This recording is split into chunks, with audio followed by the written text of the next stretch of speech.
bring him out and like wash him. Yeah, I gotta wash my phone.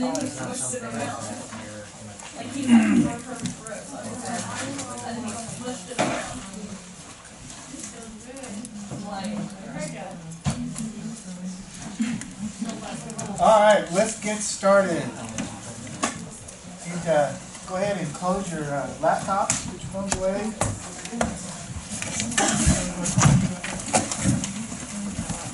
All right. Jenny had a family need come up, and so she will not be with us tonight. She should be with us again in 2 weeks, so you get to listen to me drone on and on and on all night tonight. This is weird. I don't get it. The space is like tripping me out. Okay, straight shot. All right, welcome. Session 3. Tonight we're going to be talking about constant expectations. And I want you to think about your favorite teacher of all time.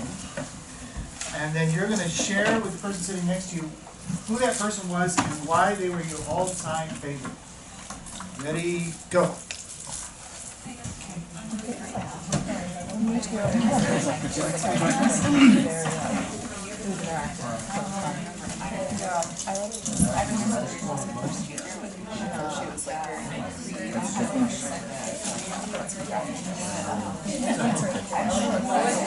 I would say high school just because that's what the level we're talking about.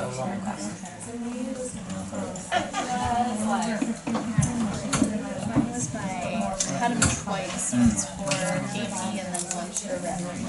I remember all the ones I didn't like. Because I was in high school, in 9th grade. And so when he went home, he wouldn't study with me when I was next year. But like, it'd be the best thing because I was meeting this awesome sophomore year teacher, and he was like, kind of gave me like a push and said, oh, I'm gonna do this in like tomatoes. He was so and he like liked me, and he was like, yeah, you're gonna get back into school, you're gonna follow this back. And like, I'm still back to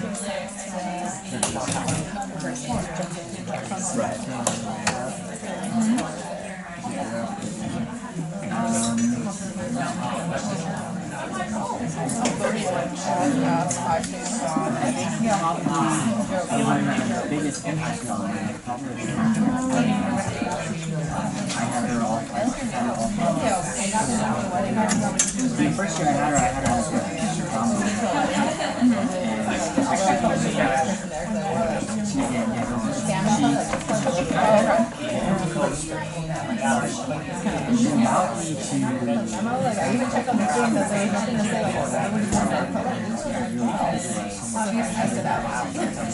he always She was always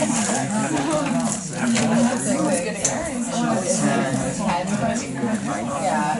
It was alright. Not the kind that and always encouraged me. how are you? I know I can't go to the part, but if you get the answer, you may not. She also had expectations. Yeah.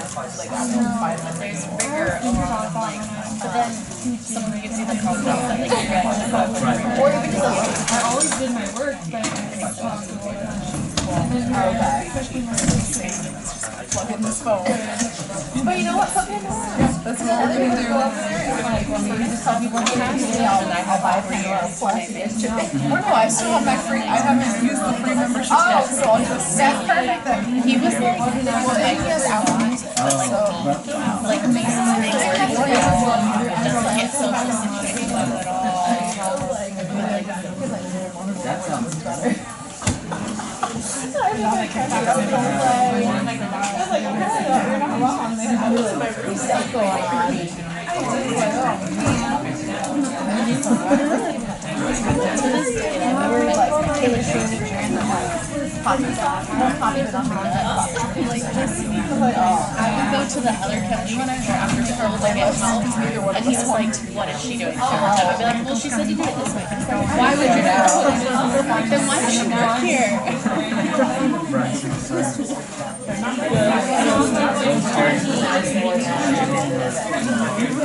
He's not gonna be able to bring it back. It's fine.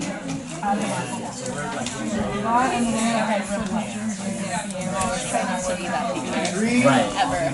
2, 1. What were some of the characteristics of your favorite teachers? Creative.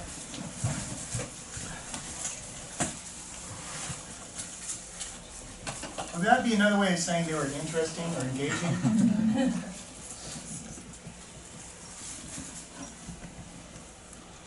Good. What else? Karen. Project-based learning.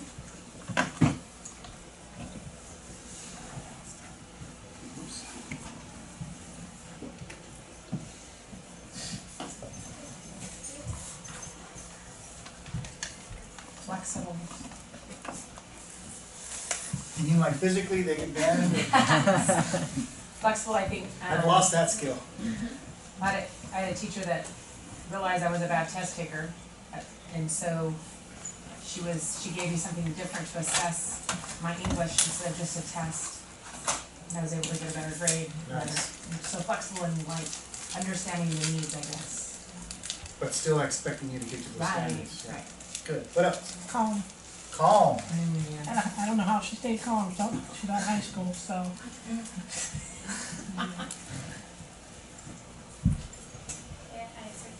Ah, that's the one I was waiting for.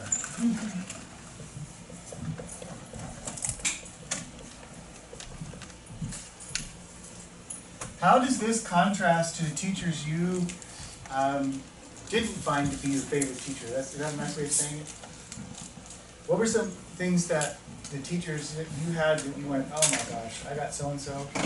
What did they do that drove you nuts? Monotone. What's that? Oh, monotone. Monotone? So they were boring. They weren't creative and engaging, they were boring. Okay. They kind of put themselves higher than you. They were rude. Arrogant. Yes. Okay. Rude. How many of you had teachers that allowed kids to get away with stuff? Did you like those teachers? And the teacher that had high expectations, it's possible that you didn't like them during the year, but after you left the class you went, huh, I learned a whole bunch of stuff like that, right? Yeah. Okay. Statistically, across the nation, they've done all kinds of surveys about their favorite teacher and what makes teachers popular. And this constantly comes into play. And it's on two levels. One is on the curriculum side, constantly pushing students to go farther than the students think they can go, and high expectations for behavior as well. There just is a sense in which that teacher walks in the room and you know that person's in command. And some of it, what Fred Jones would say is they're a natural teacher. They just kind of have whatever it is, they have it. The good news is it can be learned. Okay? So the rest of us, and I put myself in that category, we had to learn classroom management the hard way. And I told you a little bit about my 6th grade class in Planada at Cesar Chavez Middle School. And I had a block schedule with English in the afternoon, 6th graders. We had 23 girls and 11 boys. And if y'all know anything about 6th grade girls, oh my. You thought freshmen were bad. All these girls had grown up together, right, in a small little town, and they had all kinds of lunch drama, I don't know why, every day, and it was spilled over into my classroom every day. And I had to become a teacher I didn't want to be. That really, and I had come from teaching senior economics and civics, right, where first they're 17 and 18-year-old kids, and second, they have to pass my class or they don't graduate. So they're highly motivated. Even if I'm boring, they're going to be polite and caring, and I try really hard to do some project-based stuff and creative, but still, it was a breeze. And then I went to 6th grade. English, and kids don't like English. I don't know why. I guess it's too much work. But man alive, they ate my lunch. And I thought, after 15 years of being a youth pastor, now 3rd year of teaching, that I knew what I was doing, and I didn't. And I learned that you have to have high expectations, both for academics and for behavior. And hopefully you guys are kind of figuring that out. You can be strict without being unloving. And those of you that are parents, raise your hand. How many of you are hard on your kids? Right? Do they still love you? Right? I remember now, I realized that my generation, and I have a lot of old school thinking because of the way I was raised, but my dad coached my Little League team. Who did he yell at the most on the team? Who had to run the extra lap? Who got yelled at for dropping a ball? Right? And I didn't understand. But my dad had high expectations for me. He didn't always express it in the best way. And we figured it out. He stopped coaching and I was fine. But he knew he could be hard on me, and I would still love him and respect him. So we're going to talk about that as we practice being calm, as we practice the look, the Queen Victoria look, as we practice moving in and out today. I want you to think about having high expectations. And we're going to ask you to share if you used that in the last 2 weeks. But before, let's review just a little bit. There are 4 components to our classroom management system. There are instructional environment, and we talked about colors. We talked about the way the room is set up. We talked about walking the room. We talked about zones. Managing the room with approximation, getting close, and then we even talked about getting in their space, and we're going to practice that again, and how that upsets the apple cart, and they seem to get back to work just by you being close to them. We are going to start today talking about classroom expectations. Next time we meet, we'll even talk about different learning styles and some other things that come into play. And then we're going to spend 3 sessions on lesson planning. And I think y'all hit the nail on the head when you talked about this. Have you found that when you get a great lesson and there's like all kind of activity going on, that there aren't any problems? Have you kind of figured that one out? And then other days you have problems, and if you're not reflecting, you might think, well, those kids, the wind. How many of you had problems last week with the wind? Did the kids get crazy? Mm-hmm. You don't blame that on that, or whatever else. Or we can say, gosh, maybe I was boring today and my kids were got upset. Sometimes they can't be helped. I know there are some things you just have to go through, and the kids, they're going to get bored. But for the most part, do you ever step back and think, I wonder if I'm boring these kids? No one wants to think that they're boring, but it's possible. And I try really hard to read your body language and go, okay, need to move on, need to get you guys talking, need to get you up, go to the bathroom, something. Let's get out of here early, I'm out of stuff. But I really do try to read your body language. The more creative you are with your lesson plans, we're going to talk about that quite a bit. And the last thing we're going to talk about is accountability and motivation. And we save this one for last on purpose because we know you'll cherry pick this, it works, but it only works when all of these other layers are involved. If you only use this, it'll work for a while and then it'll stop working. So we don't want to give it to you too soon. I will say though, some of you are here and you're not interested in units, you're just interested in classroom management. Please understand that this is a whole system, and you need the whole system for it to work. So we really encourage you to come to all of our sessions. All right, let's practice. Please pick a partner and turn your chairs towards your partner.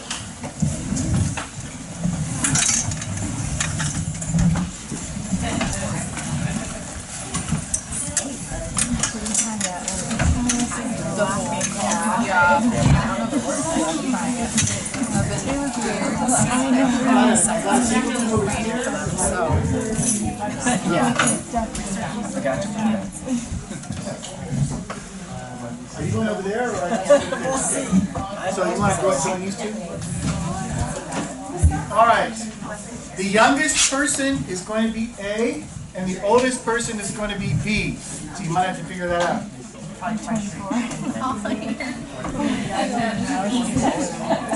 Just by like a few months, right?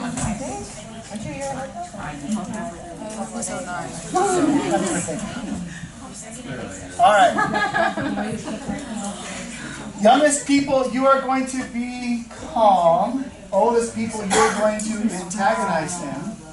And in a moment, you're going to get to use your words. But I do want you to physically turn so that your toes are pointed towards each other. Sit up straight in your chairs. Put your hands in your lap. And before we get started, we're going to remind ourselves how to relax. So, tense all of your muscles. Feel your calves tighten, your thighs tighten, your gluteus maximus, your abdomen, your chest, your trapezoids, your neck. Tighten them all up, grit your teeth, and relax. Take a relaxing breath. Check your jaw. Memorize this feeling of being relaxed. This is the way we want you to be all the time. Okay. A's, you're going to remain calm. B's, you get to use your words, and you are trying to get them to break character. Ready? Begin. A's, take a relaxing breath. Check your jaw. Find a focal point. B, get them off their game.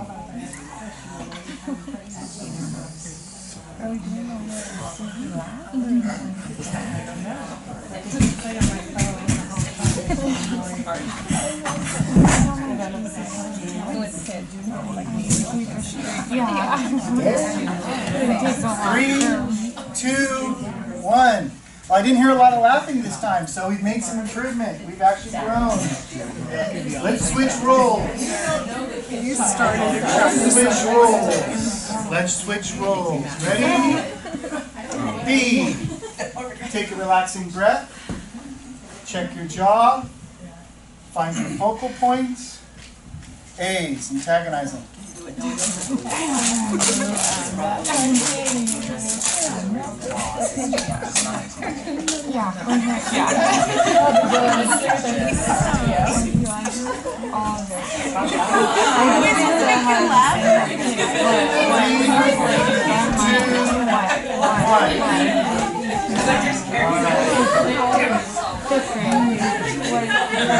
Right, and we have one third person, so she gets to go now. She gets to remain calm, and then both of them are going to try to antagonize her, and the rest of us are going to watch.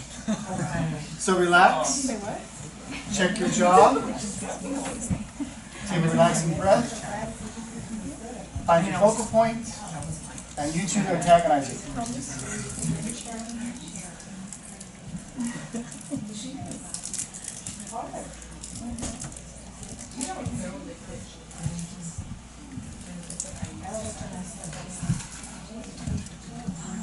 She's trying really hard not to laugh, but let's give her a hand, huh?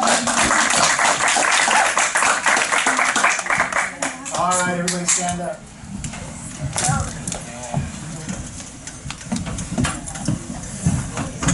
All right, you are helping Larry. You are button hooked so that sort of kind of turned away from me.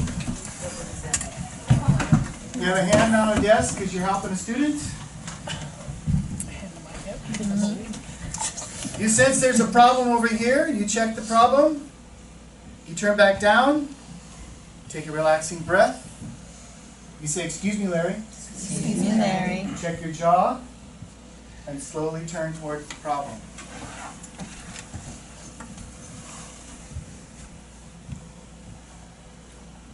Very good.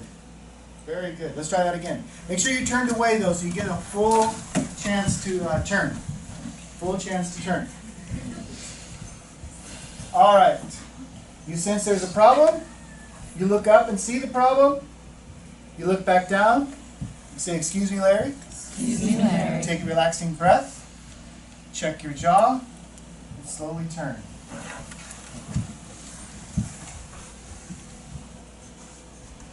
Very good. Very good. Okay, have a seat. Now that you shut the door, it's warm.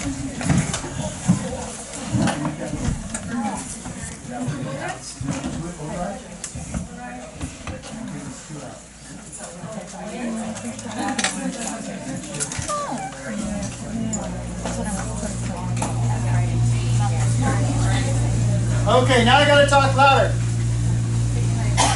Okay, A's. I want you to stand up and move away from the table. A's. I want you to stand up and move away from the table.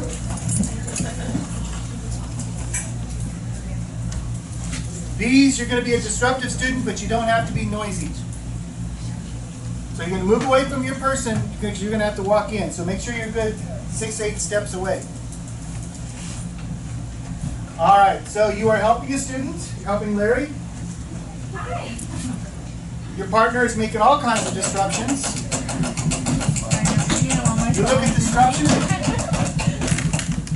You look down at Larry. You say, "Excuse me, Larry." Excuse me, Larry. Take a relaxing breath. Check your jaw and slowly turn towards the problem.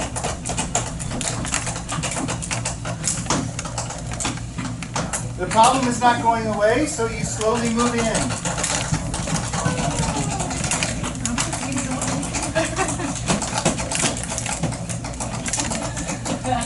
You give a nonverbal cue to make sure their feet are under the desk.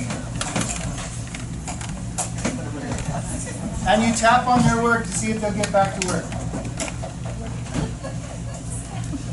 It doesn't seem to be working, so you go to one palm.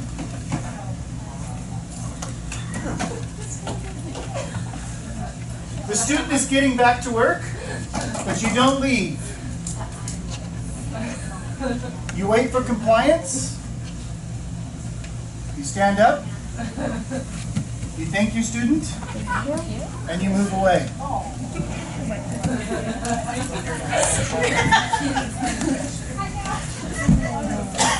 All right, let's switch roles.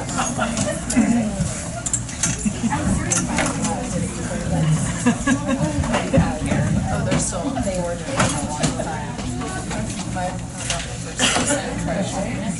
sorry.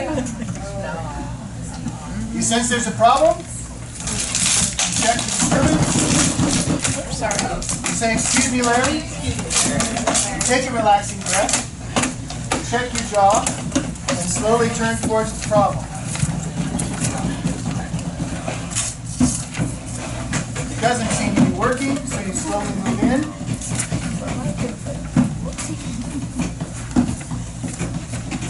You give a nonverbal cue to put their feet under the table. You give a nonverbal cue to get started on their work. It's still not working, and so you put one palm down.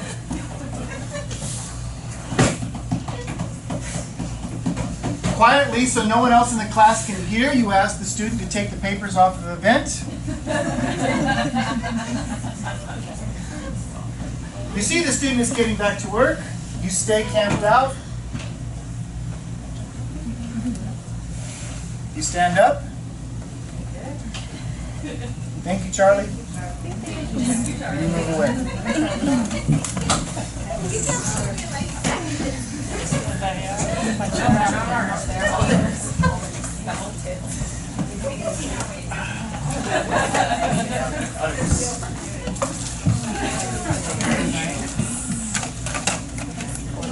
I'm going to introduce something tonight, and I promise to circle back to it, and we will master it later during lesson planning. But the principle is called praise, prompt, and lead. Now, I know something about you, partly because I am one of you. I know that for the most part, you're a teacher because you have a ginormous heart.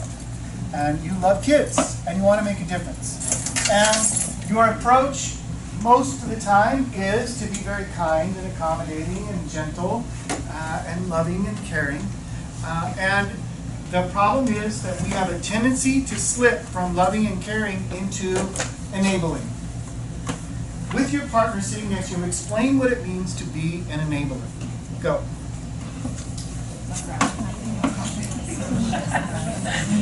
Three, two,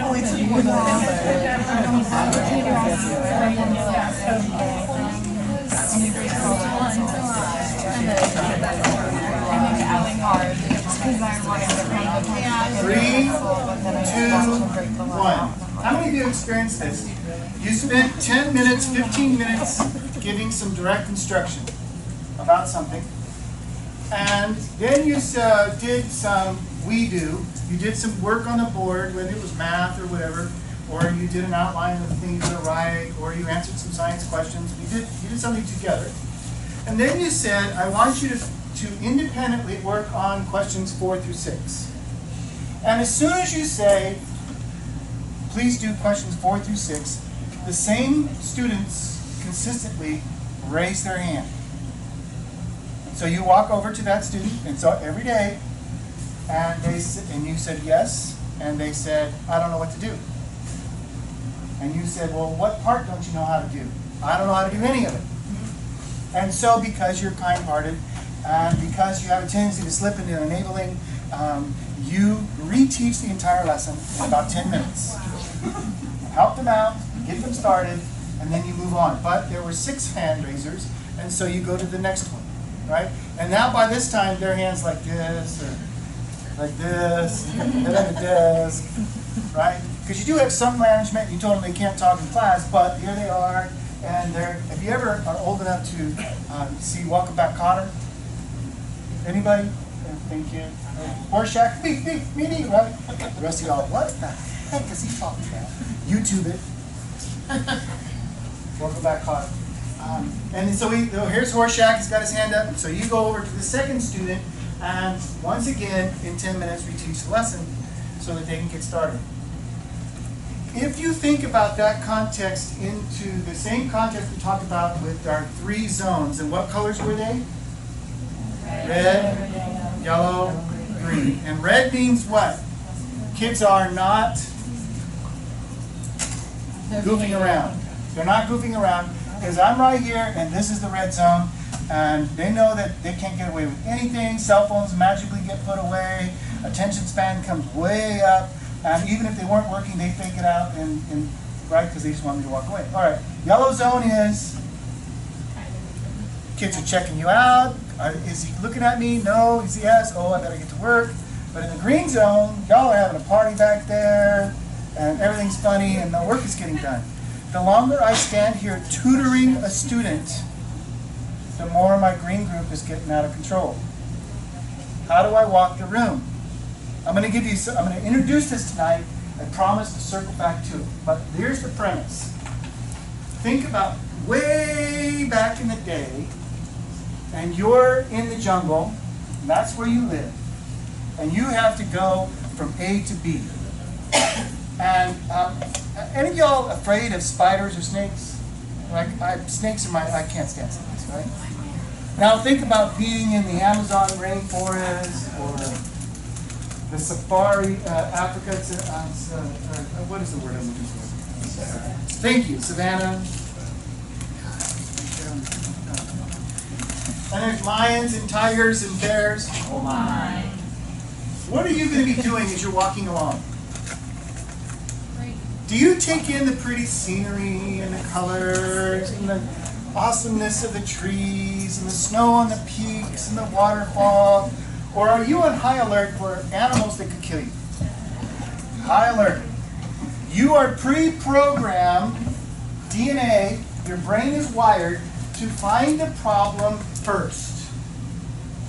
You're always on the lookout, whether you think about it or not, for what's going to hurt you, what's wrong, what's broken, what needs to be fixed.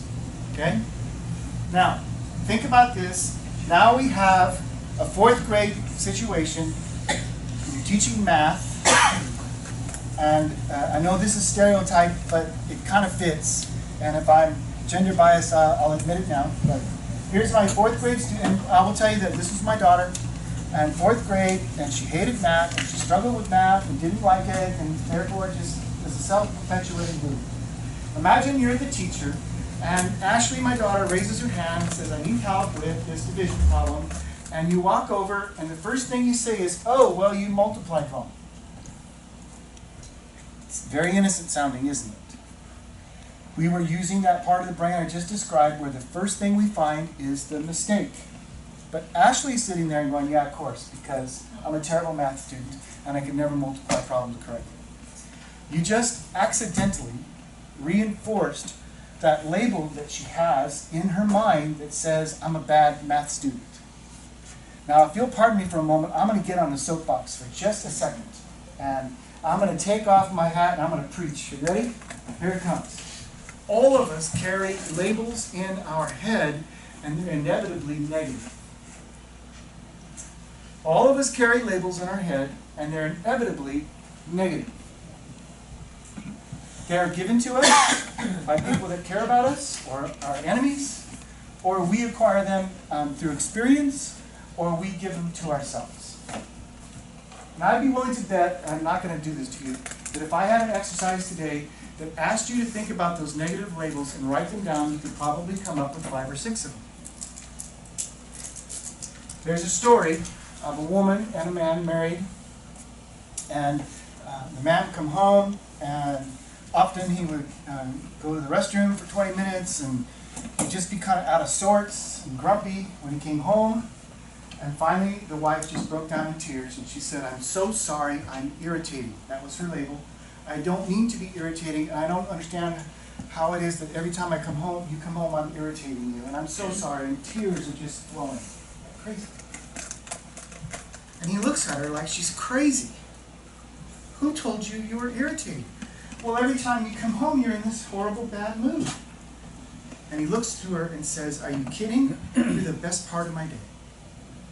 My work is stressful, and I need a few minutes to get rid of all the garbage of the day. I'm still dealing with problems, and I should learn better to leave them in a car and not come out into the house with them. But that's what I've been doing. It has nothing to do with you. You are not irritating. You're the best part of my day. And what did he just do to this label? He squashed it. Instead of, I'm irritating, now I'm the best part of his day. And I will tell you this, it is a true psychological fact, that if you have these labels, I'd be willing to bet that they're not true, even though you think they're true. Because as humans, we look for evidence that confirms our hypothesis. I am this, and I start looking for labels that say, evidence that confirms that label. As a teacher, one of your jobs is to squash labels. And we accidentally, without even thinking about it, confirm labels when the first thing we do is find a mistake on a student's paper. So I want you to rethink something, and I promise I'm going to circle around because you really need to master this technique. The first thing I want you to do whenever you are helping a student is to praise them. And later I'm going to tell you about how to do step-by-step lesson plans and visual lesson plans, and this will make more sense. But I want you to say something like, you did steps 1 through 4 perfectly. Okay? So your first thing you're going to do is find a way to praise the student. Now, it might be, well, you got your name on your paper and the date's right. I hope it's not that weak, but I want you to look for something that you can praise. And the second thing is I want you to prompt them and to do it quickly. And the way you'll do that is, later on I'll show you about those step-by-step lesson plans, but you would say, please look at step 4 and then your step 4 and see if they work. And maybe do step 4 again. And then I want you to leave. So look, how much time do you spend with a helpless hand raiser on average? How many minutes?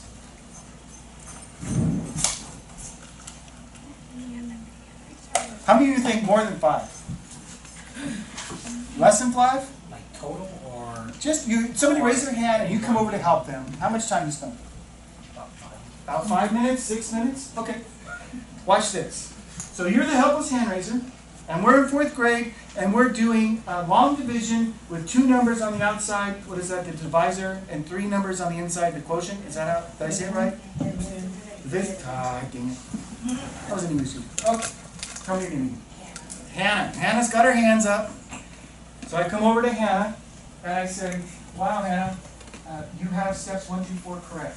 I would like you to look at step 5, and I'll come right back to you. How much time did I spend with her? And what am I doing now? This group is now in the red zone. Did you see that? If I would have spent 5 minutes helping Hannah with this problem, what's that table over there going to probably be doing?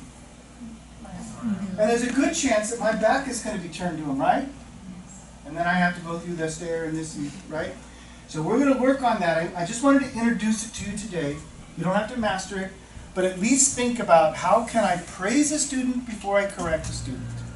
So we can squash those labels and help them to begin to be believers in something more positive than I can't do a math problem, or I don't know how to write, or for me, I don't know how to spell. And I will tell you, 54 years old, I'm writing tonight going, gosh, I hope I spelled this correctly. Because in my mind is a label that says I don't know how to spell. And you're all looking like, yeah, I see that. Here's a strategy I tried and it worked as a kid, was to have sloppy handwriting. Because you can't tell if I spelled it right if I have sloppy handwriting. The computer wiped that out, but then you got spell check. So, all right. So we talked about calm is powerful. There's a story in Fred Jones about a junior high situation where a kid was messing around and the teacher moved in, put palms down, and the kid, goof off as all could be, kissed her. And she was shocked. Can you imagine a student just reaching up and kissing you? Holy cow. And she didn't do a thing. She didn't move. She didn't have any expression. It gave her time to think. What am I going to do about this situation? But the fact that she didn't do anything, and it wasn't the reaction that the student was waiting for, caused the student to get really nervous. Like, oh no, what did I just do? How much trouble am I in? And when he went back to work, she walked away, and then when the class was dismissed, she called that student over and they had a nice little chat about inappropriate behavior. When everyone else was outside, she would take care of that. Okay? When in doubt, don't say anything. When in doubt, just give your mind time to downshift back into normal mode so that you can think.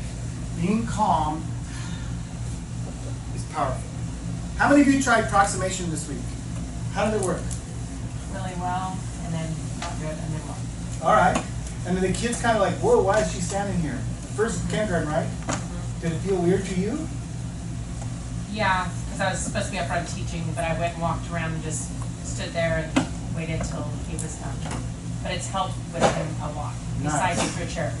That was when I didn't, yeah, so I tried to stay as calm as I could, but I couldn't not talk because it was another kid, so it was one of those weird situations. But besides that, all the rest, it worked really well in kindergarten. Nice. We're going to talk about refocus towards the end, where you could remove that student and say, I think you need to sit in refocus chair. And we even have techniques for kindergarten where that. Yeah, I do that, but he doesn't sit, so yeah. Yeah. We have lots of refocus. Go stand on that yes. spot. I saw a hand over here, Proxim. You used it? Yeah. For the majority of my kids, it works really well. I do 7th grade English, and they get really weird. They get weirded out. They're like, why is she? And then I just look at them, and they're like, oh yeah. And then they like find something to do. Like they get all panicky, which you can see when I'm walking near them, and they realize now that I've figured out like how to effectively make my clicker like work from different parts of the room, and I just go and I'll stand and I'll start talking really loud, and they're like, how long have you been there? Nice. Long enough. Good. You find your stress is kind of calming down, that you're not confronting students every day, and they're not back-talking you, are they? Not as much. No. Not as much, because they know why you're there, you know why they're there, and they kind of get back to work. And do I have to write that up as any kind of discipline, or call mom, or... How many of you have ever been that kid? You talk a lot in class, goofing around. You weren't trying to be a bad kid. It wasn't an effort, it was just natural, right? It just kind of came out. Anyone else? You were that kid? Yeah? You talked a lot? And did teachers kind of have to look at you or tell you anything? How did it feel when a teacher reapproached you?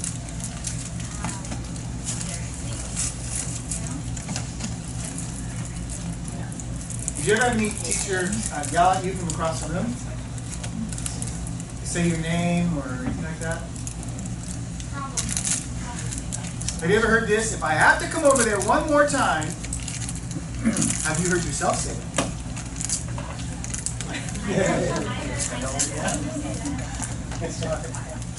All right. So we're finding that less stress. Less stress. The rest of you are trying it. Less stress. How many of you tried the Victoria look? How did it work? It was hard. You're at the high school? No, it's at first grade. Oh, first grade. Because sometimes I'm just trying not to laugh because it's funny what they're doing, but I'm like controlling. But it's practice and she makes me laugh all the time. So I'm like, it's been a little bit more controlled. And they kind of just stare at you after because they didn't get the reaction they wanted. And I just stare back and they're just like, oh, okay, and they get back to work. So yeah, there you go. You didn't react. They talk about a melodrama taking two actors. And if you don't act, then they have to do all the work. And pretty soon they shut down. Good. Yeah, and it's hard to you have to wait over they go, what? You have to keep that look after the what. You do. Yeah. Yes. Is it hard? Yeah, of course it is. Were you mad? No. Would you have been mad in the past? Well, especially with that what? Because that's Maybe kind of 10 back years talking. ago I would have been mad. I get to, but now it's like you get to know your kids, and they're not bad kids. You're just pushing the envelope, seeing how far they can go. So you know that. So you just set that line and you just. Every human being wants to know what the limits are. Mm-hmm. When you're inconsistent with the limits, then your class will be out of control because they're constantly trying to test those boundaries and you don't know where they are. Yeah. And I will tell you as a young teacher, I had consistent expectations one day, and then the next day I had different expectations. And maybe I was tired or irritable or whatever. I had just, by the time I got to fifth period, I'd had enough or whatever. And the small things got me where the day before it didn't. So we have to learn how to be consistent. Now, that is a number one or top 5, I guess. Things I see from new teachers is learning how to be consistent. And here's the trick. The more you can put things into place that are built into your system, the less you have to think about it. And the less you have to think about your procedures, the more you can think about the curriculum, or the more you can think about the students. And the more structure you have in place, the more consistent you will be. We're going to talk about procedures tonight, and we're going to label them teach tos. And I will tell you right now that every behavior that you expect from a student must be taught. Listen to that again. Every behavior you expect must be explicitly taught. Your expectation is names go on the left-hand top of the page with the high school with the class and the period and the date. You got to teach that. They didn't learn that as freshmen. Or maybe they did, but they wanted it on the right side, or they wanted it on the center side. Or they wanted APA format with it, right? All kinds of different things going on. Whatever you expect, you have to explicitly teach. I'd be willing to bet on your campuses that every teacher has a variation of the tardy policy. Right? What are your expectations? I understand. So, I remember being at Madera High School, and some teachers said, as long as your foot is crossing the threshold of the door as the bell is ringing, you're on time. Okay? Another teacher, as long as you're within a minute of that bell ringing after, you're on time. Another teacher, as long as you're in your seat before the bell rings, you're on time. Another teacher, as long as you're in your seat with your book and pencil out, ready to work, you're on. You see all these different expectations? All on the same thing of, what is a target? And I will tell you this, because it was such a big problem, they did all kinds of PLC work amongst the teachers and said, can we agree on one policy? And guess what? They could not. Everybody's all over the map. Okay. Now, Jenny will tell you a story about how when she would vacuum the house at her mom's place, there was one way, and when she went to Grandma to vacuum the house, it was totally something else. Grandma wanted to see the lines in the carpet, and they all had to be straight. And you had to vacuum in such a way that you didn't leave your footprints. You were constantly pulling the vacuum back, and so when you were done, it looked like nobody had ever walked on the carpet. And she will tell you that she learned the difference of expectations between her mom and her grandma. I will tell you that the darkest days of my life, I'm ashamed of it, but it is a reality, is I went through a divorce. and wound up on the other side of it. And then I had to try to raise kids part-time, right? And if you've ever been, I don't wish I worked in. It was horrible. I learned a lot about myself, and I changed some things about myself, and I tried really hard to reflect. I'll admit this to you. One of the things I did as a strategy to heal was I found a couple other guys going through the same thing, and we would spend about 2 or 3 hours once a week together just in prayer.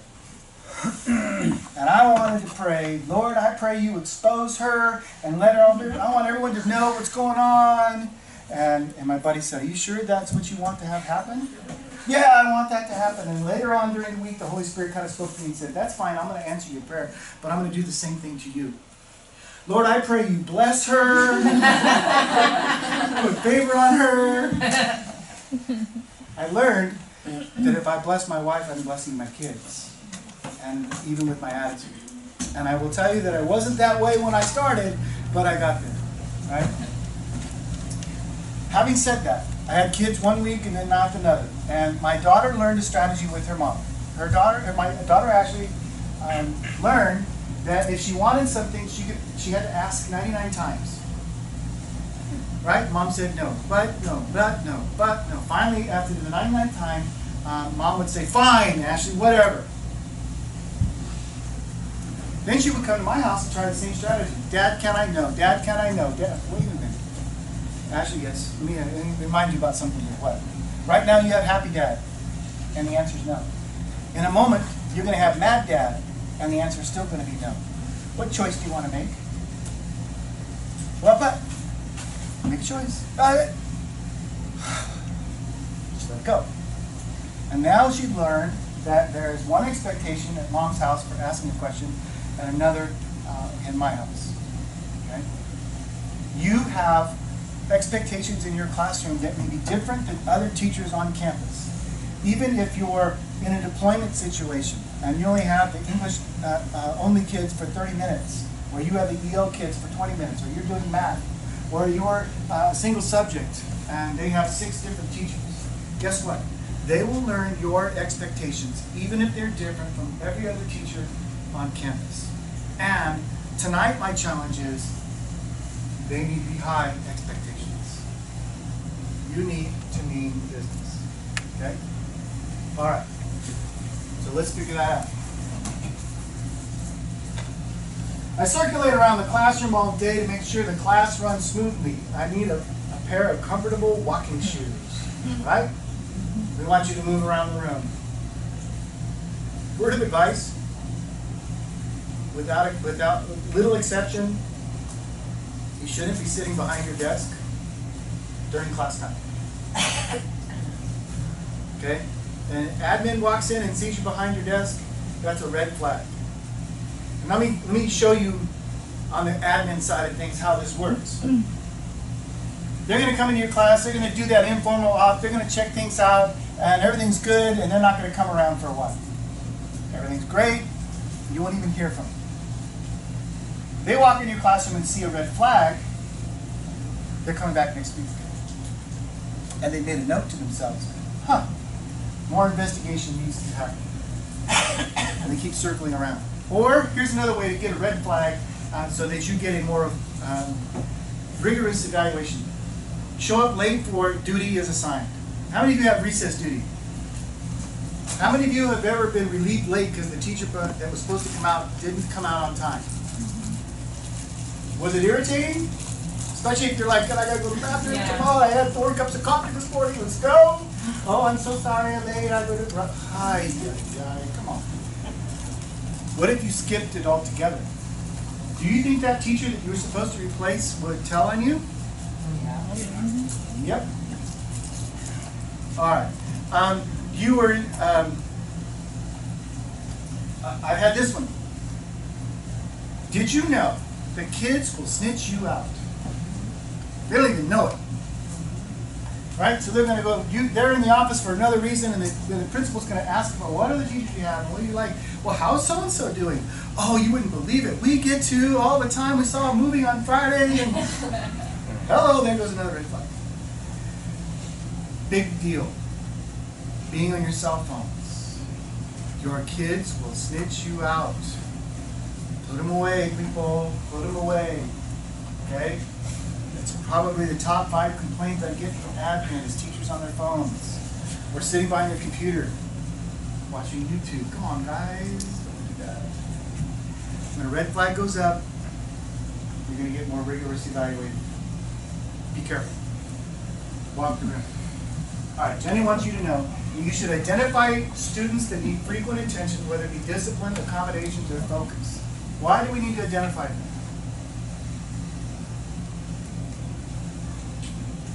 Why is it important to know who the outliers are? So when you do release them to that individual activity, you can kind of go and check on them first. As you're circulating around, you can come back to them when you have a second to make sure that they're either on task or that you can kind of catch their questions and things. You can build some structure in for them, yeah, or check on them more frequently. And Charlie's going to go, man, my teacher really likes them. She's always coming around to see me. All right. Identify where they would best be served in your current classroom seating chart and other accommodations as needed. Being consistent. How about this? There are no degrees of consistency. Do you agree with that or not?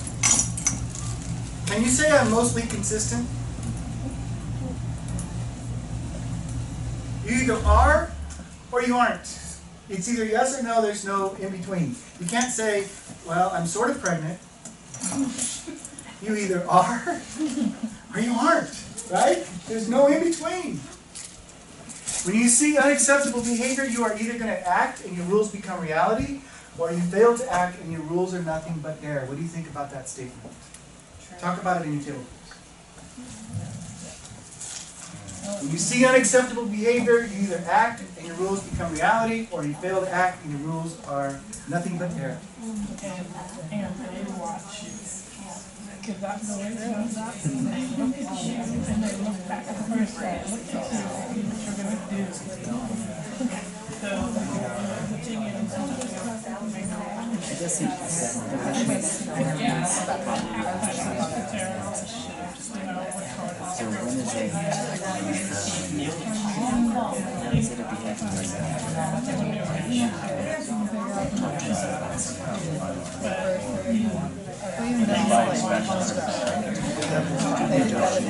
Three, two, one.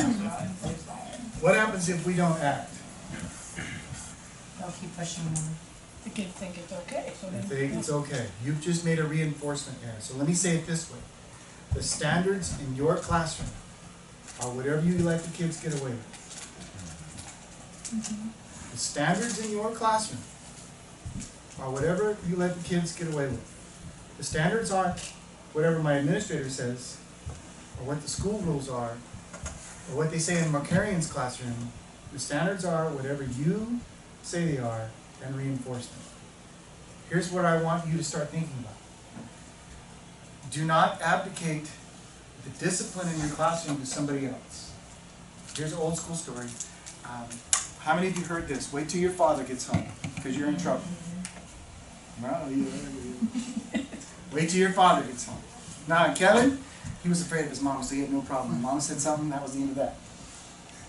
I think I got a little bit of the wait till your father gets home sometimes. Though. Did you? Depending on what I did, I guess. Because he was the baby in the family, so he got away with stuff, you know, that's how it was. But for the rest of us, wait till your father gets home. What did that mean to you?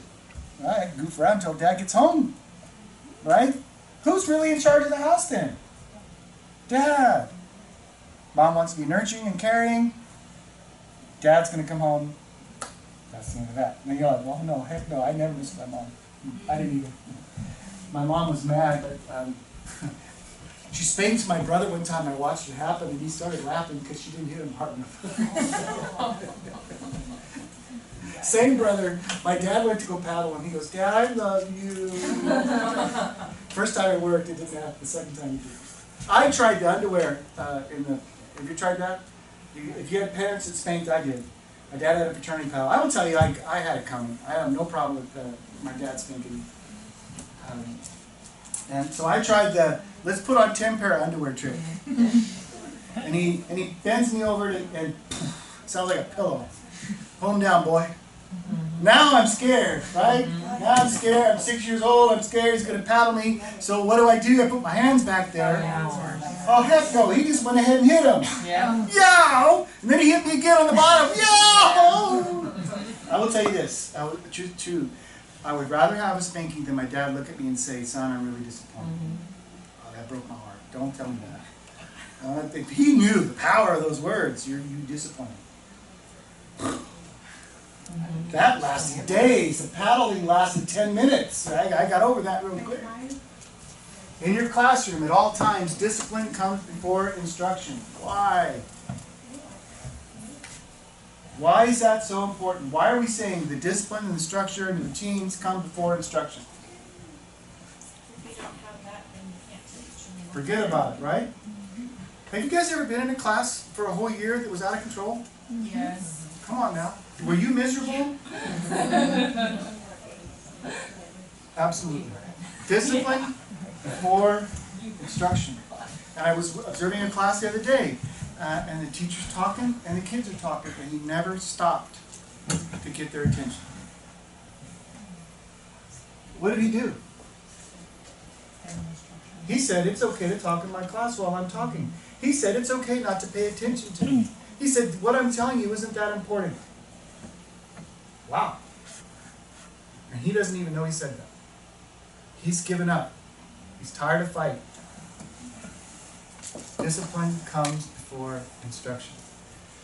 My life is in the hands of any fool who can make me angry. What do you think about that? If a kid can make you angry, and he knows it, and it's entertainment, will he do it? Especially, where's my junior high guys? Junior high. None? Am I right? It'll teach you, can you get under your skin and get you off your task? Now it's 38-1. Now the whole class is against you. My life is in the hands of any fool who can make me angry. Would you think about that, by the way, when it comes to your spouse or your significant other? My wife is really good about that. She won't allow me to see her getting upset. It's a game to her, almost like playing poker. And what does that do to me if I'm trying to, elicit a response? I give up. Now I've learned, because I'm a little smarter, I can tell by her body language, oops, I'm shutting down. When I get excitable, I get inquietable, I'm out. I don't want to make her mad. All right, so this is review. We're going to manage that fight-flight reflex. We're going to remain calm. We practice being calm because we don't want to operate with the reptilian brain, the brain stem, where no logic lies. We want to be in that new cortex where all the logic is. Okay? Oh, reminder, your emotions are contagious.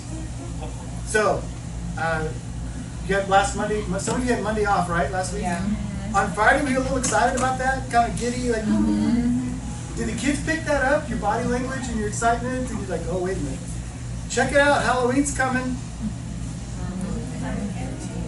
It's not the 31st that's the problem, it's the 1st.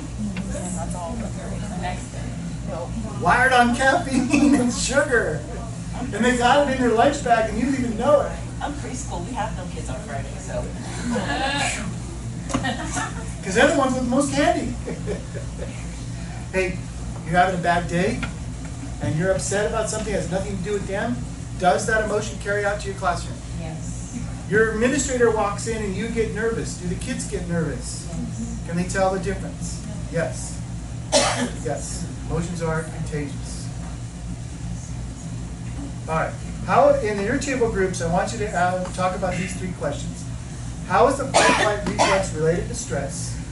What is downshifting, and how does it account for us saying and doing things that we later have to apologize for? And what is meant by calm as strength and upset as weakness? Can you be in control of a situation without first being in control of yourself? We should take about 5 minutes and answer these 3 questions.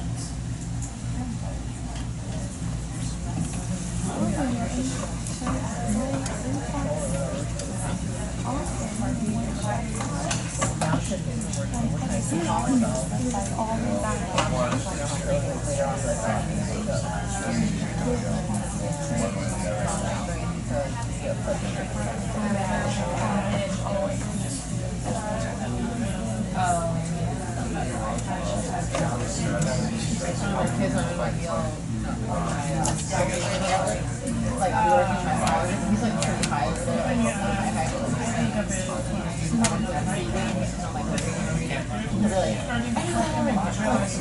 Like it's funny because it's like he wants to come here so badly, he doesn't want to wait for him. He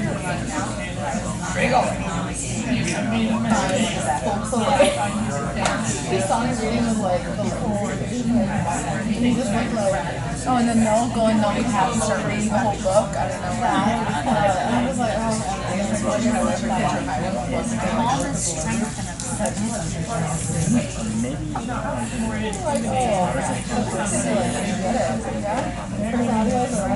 They're actually really calm.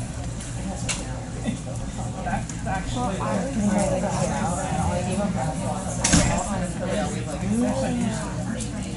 when you're calm and you're control like one little thing. You know, for me, I got the calm when you talk to someone, I had to worry about either.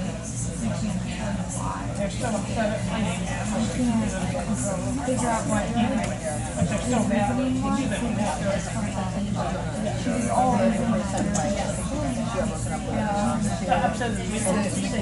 No, and I'm kind of funny.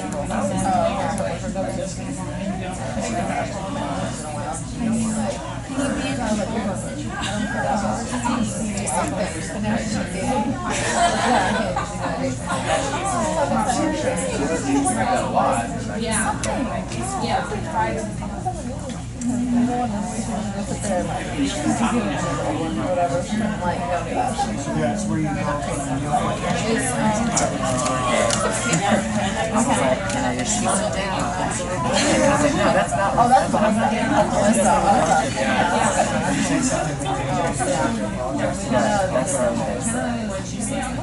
McKenna's the one who works this out. Yeah, she works at her close now. Yeah. Shouldn't have done the desk across.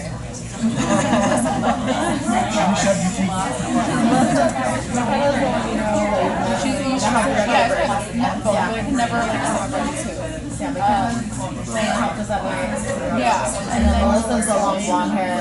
Yeah, she's very dating that idiot. Yeah, so they're still until December and then she's stuck. Because it's on but they're still. It depends on the day. It's up and down, but she's trying to make it through like at least till December. Like keep it like that way. Kind of like good disease. I have her fun with them and then 3, 2, 1. One question I heard asked, should we apologize in the classroom or to students when we cross a line? Yes. I think being honest and real and vulnerable helps us connect with students. And one of the things you put up here was, boy, I don't like it when teachers are arrogant, right? A person that apologizes isn't arrogant and made a mistake. I'm sorry, I shouldn't have reacted to that. It was out of my character to do so, and I will try not to look that up. It also sets a good example. I work in preschool, and sometimes the kids, I've done something and they've gotten like mad at me. You know, like a lot of kids will call you mommy. I tell them not to, but you know, they're like, mommy! And then you go, oh, I'm sorry, and then they'll be like, okay. Or some of them, it's okay, and then, you know, then they learn later on to apologize when they've done something wrong without fighting. Or blaming somebody Or else. blaming somebody else, yeah. Good. You think fight reflex and stress go together? Short-term stress especially is a sign of fight, flight, but even long-term. Are there physical consequences to being in a state of heightened stress all the time? What are they? Overeating is one of them. Y'all ever eat when you're not hungry just because it makes you feel better? And now I'm learning, I gotta take it off. I gotta get rid of this weight. I'm working hard at it, but I have a tendency to yo-yo, so I gotta get down and then I come back, square back up again. And the older I get, the harder it is to come off. And I'm watching my father, who's battling diabetes, and now his kidney is failing, and because of high blood pressure, being overweight. His heart has got congestive heart failure. He's 79 years old, and his life is from a chair to the restroom to the kitchen table back to the chair. My wife is 12 years younger than me. 79 makes her what? 67. 67, you're pretty active. What if my wife says, when I'm 79, what do you want to do today? And I pick up the remote and go, click. Is that fair to her? So if I love my wife, I got to do something about it now, right? Part of it is I need to learn how to manage my stress so that I don't compensate for stress with overeating. Man, I love sweet things and salty things and carby things. And you put on our table. I know. Hey, I run a Bible study on Friday morning, and I'm the guy that has to bring the donuts, and I don't get to eat them.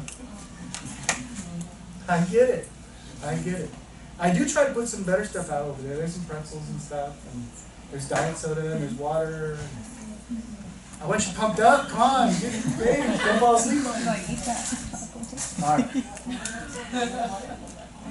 We did that. We did that. We did that. We did that.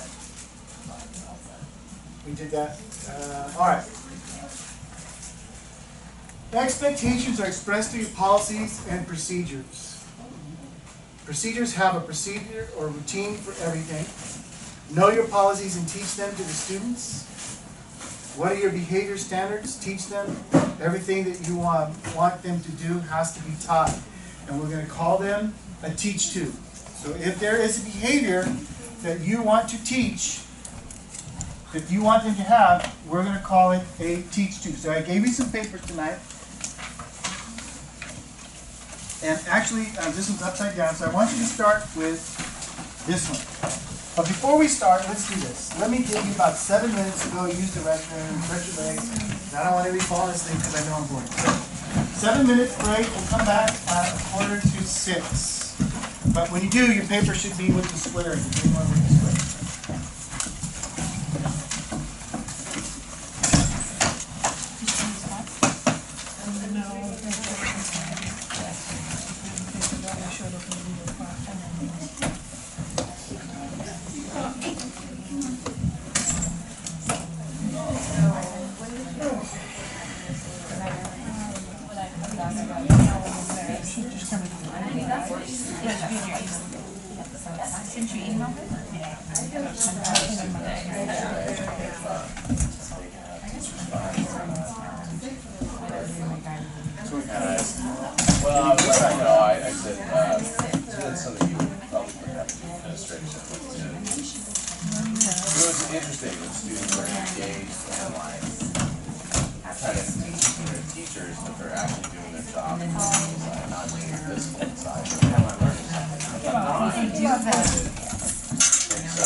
I just had a question about, so I took some notes, and I was kind of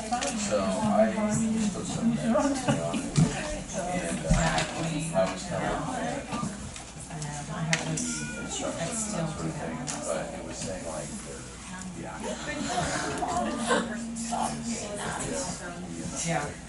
So I didn't see anything in here related to that. I know that we got paper copies of this. I believe I have them.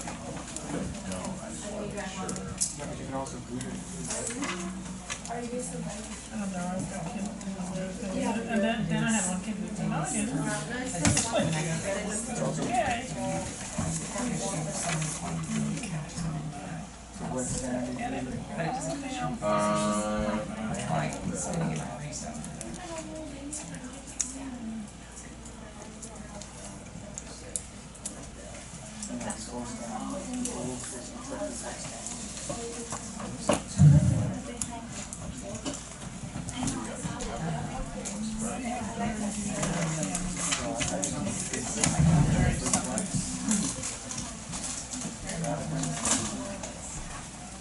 So that's off the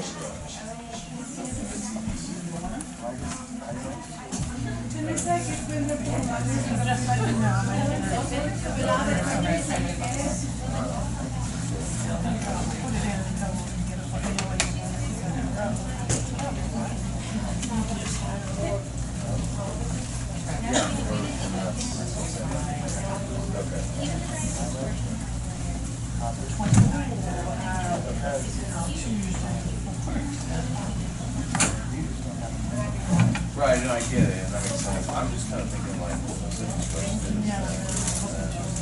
whatever reason, we have that in there. It's a minor thing. No, it counts though, I mean. Did they pass it? No, and so it's like with that, so it's the first time. I just want to make sure. No, but I mean, if it's not there, we're gonna keep doing But it. it must be better for really nice wise. First of all, because it's like a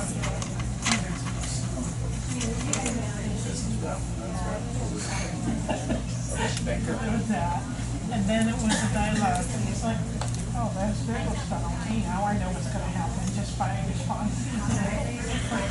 Maybe a little bit more, clingy and mysterious. Yeah, now I know what's gonna happen. Oh, yeah, everything's gonna do that now. I can see this coming a mile away.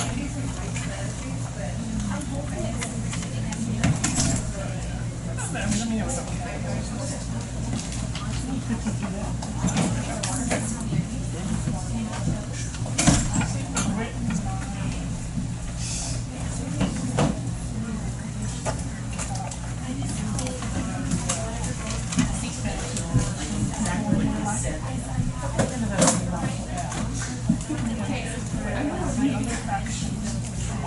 We just stopped it today. It's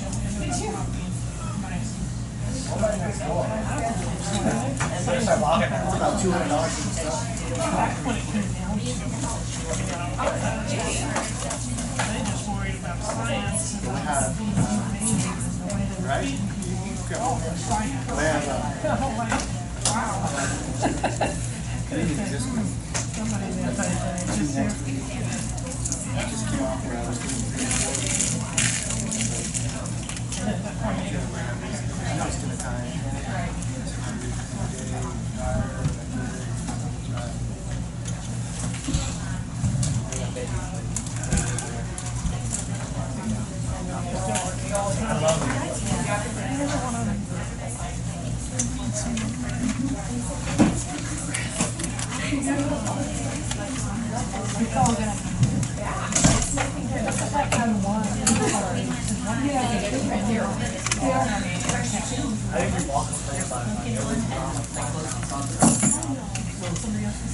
Freshman 10. I've actually lost my opinion. That's because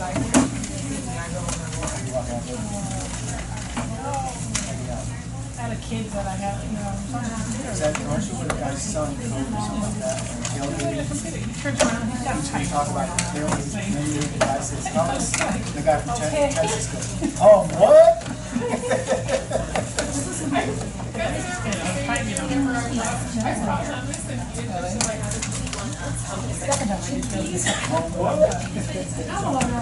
Okay. Well, these ones here, now I have another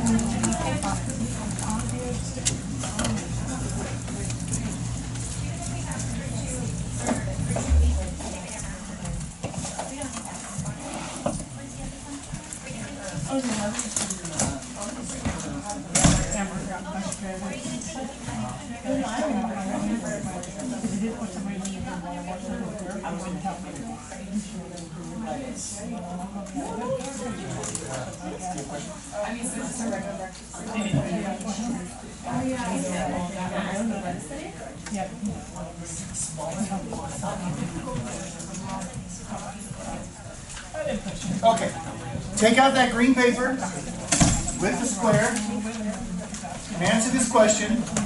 What are some procedures and policies you use in your classroom? List them below.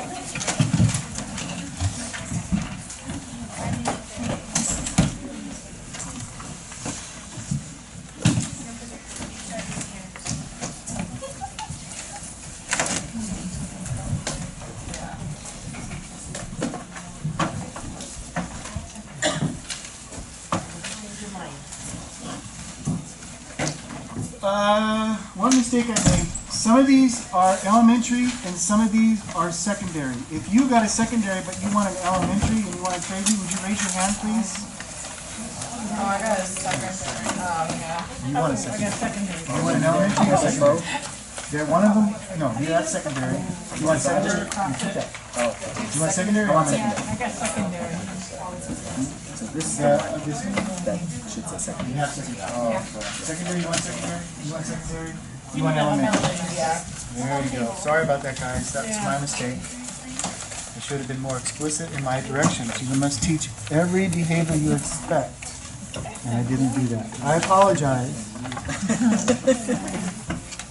You are forgiven.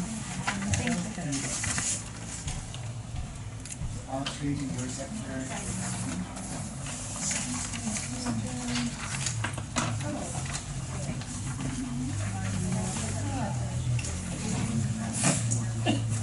Is that elementary? Yeah. Actually, this is the first year, because you still line it, right? You still line it, right?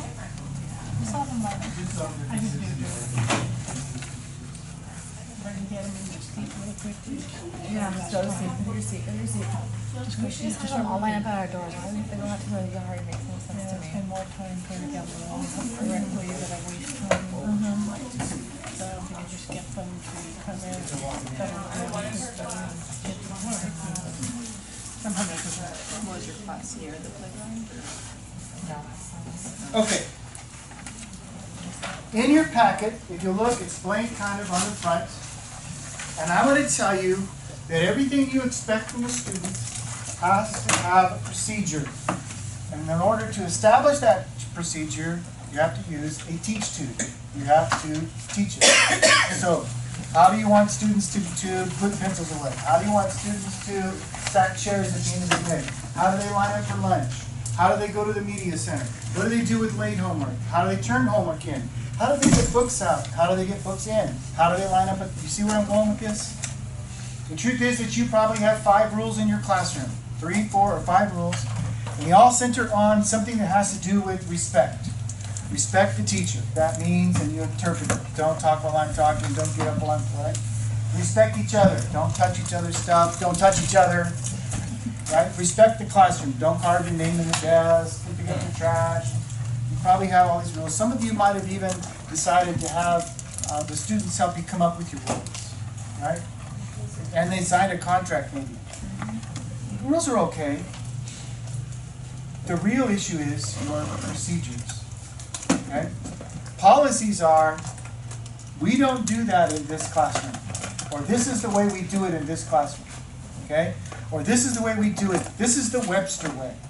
This is the Madera South High School stallion way. We don't spit on the floor when we're a stallion. Stallions don't do that. That's a policy. Okay? Procedures. How do they do each and everything in your classroom? And the method is this. You're going to role model it for them. You're going to give them a positive example. And then you're going to give them a negative example and show them how you don't want it. And then you're going to show them it's close but not quite there. All right? So, here are some sample procedures. You can modify them if you like. You can look and find one that you need. But I want you to pick a procedure in your table groups, and you're going to design it by how it's going to be taught, and then you're going to show the class a positive way, a negative way, and an almost got it way. Okay? You understand the directions? You're going to decide on a procedure together in your table groups, and you're going to demonstrate that to the class, and you're going to show us the positive way, and the negative way, and the almost I got it way. And I promise you the rest of us are going to laugh at you. That's okay. This will be fun. I'll do the name. Go. Which one do you want to do? Whatever you want to do. You want to answer or do you want to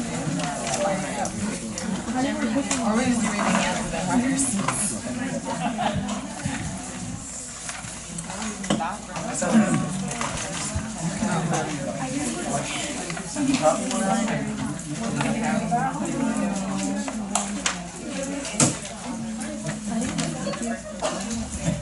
seating classroom? Or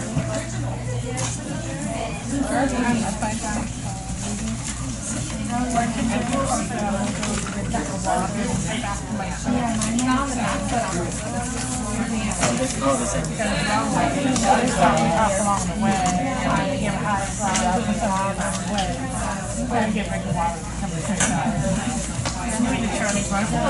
Better. I make them so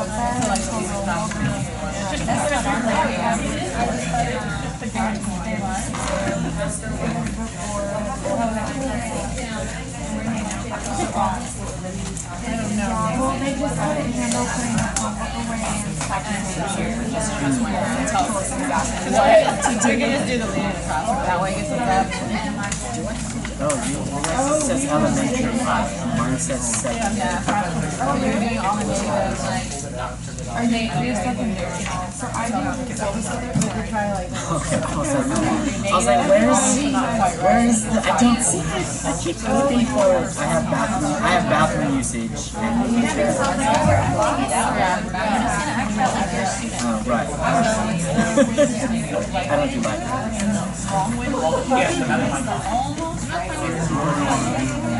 We can invent it. You're doing negative for sure. I don't have it, but we can. And then, I don't know. It's not easy. Oh, we think we have to just be doing it. Okay, so we can have two positive and then we have Something, yes. You want to do Cheryl?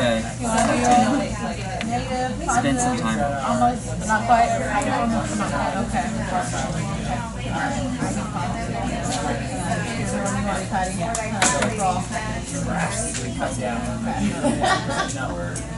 I'm pretty sure for the next teacher,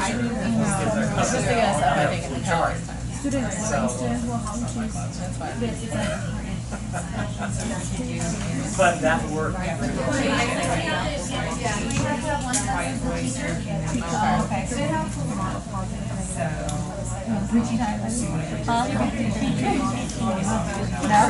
Patty, you're the teacher.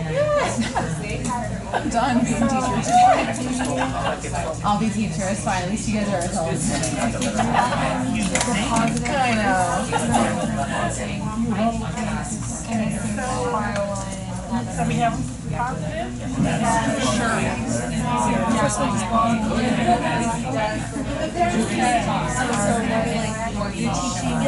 For my kids, someone else doing it. I think it's just leaving. It's like, classroom does not interfere. This is where you just get to go, like, you're meeting on your own, like, you're following sounds like. Oh, the office, yeah. Okay. So you're giving the lesson on how to do the classroom I and guess so. during your lesson? So what's your procedure for getting tool And sit down, and then the announcements are like within 2 minutes. So I normally have them out whatever class. We did 5 a days for a while, but now we're not. class of 38? You have And so they swap in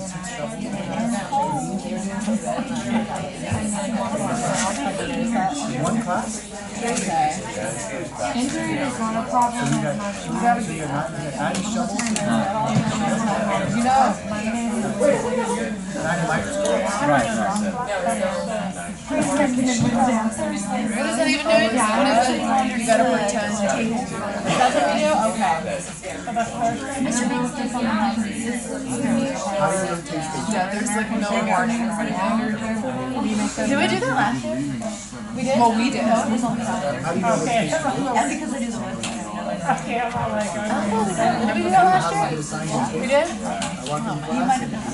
Maybe. well, if we stay out there long enough, we can also double as a active shutter drill there. Yeah, I know. We can double for it. We didn't do that one last year. No, okay, that's all we did. We have to. Where the funds I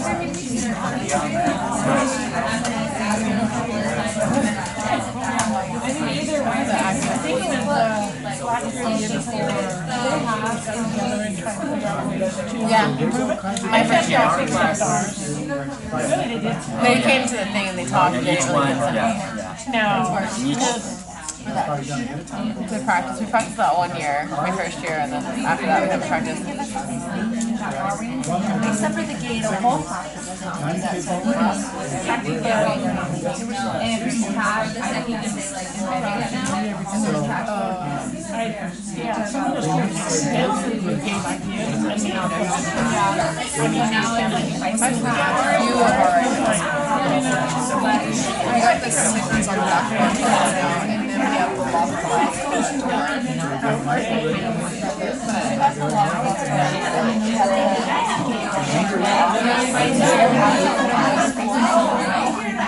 Let's imagine you've already figured out this I know we were wanting a gate at the back of the horse.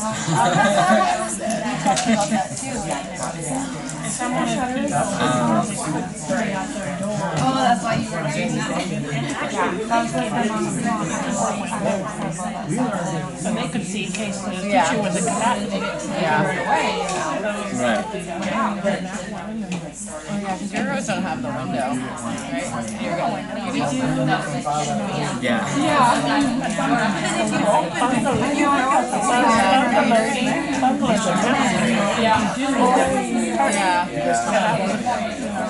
I mean, yours is smaller than ours. Our whole wall. Yeah, yours. And then we have to divide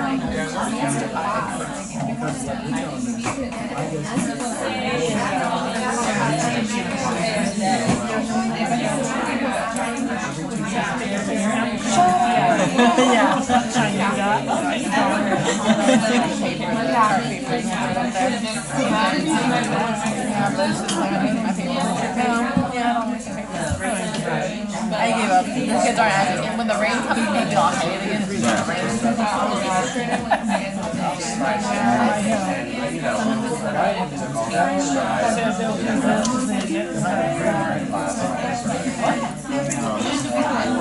Bad, my parents will go and they'll walk outside and watch the film.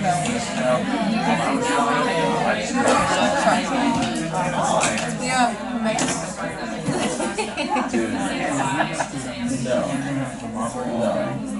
Yeah. It's like,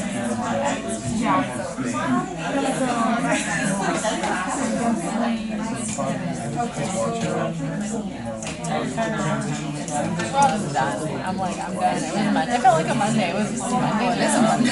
I know, but it just felt like a Monday. It's just like, ugh. Well, I think it's because we have a 4-day week. I think so. And then that too. I saw it this morning. Yeah, I saw it. Yep. I was thinking about that too. The kids were mad. It was just like, oh. I felt like In the same one. like we're not all here at once.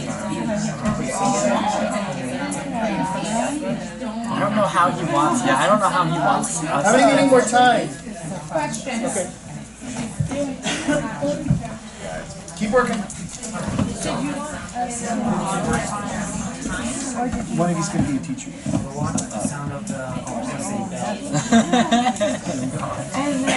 So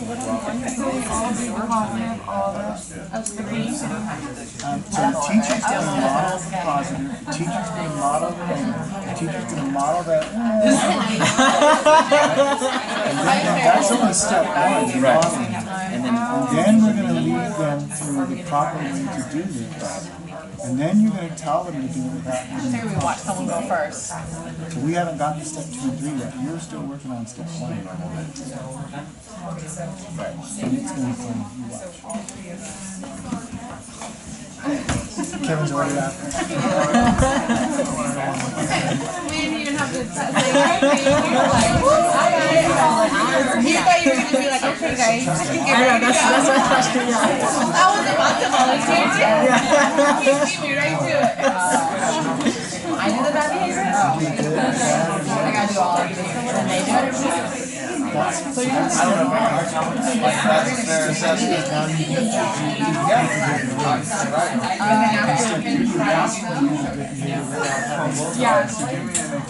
Okay, you want to teach if you want to do that?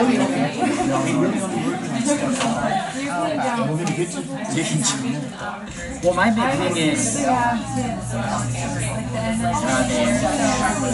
just like ready to pop out. That's why They're just leaning back.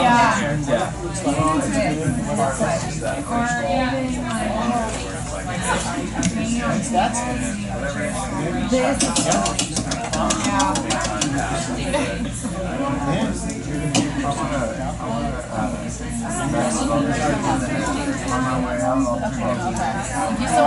You want to change now?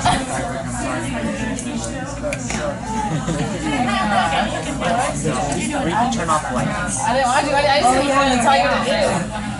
That was a thing for a short bit in my house. I was like, no. I don't think so.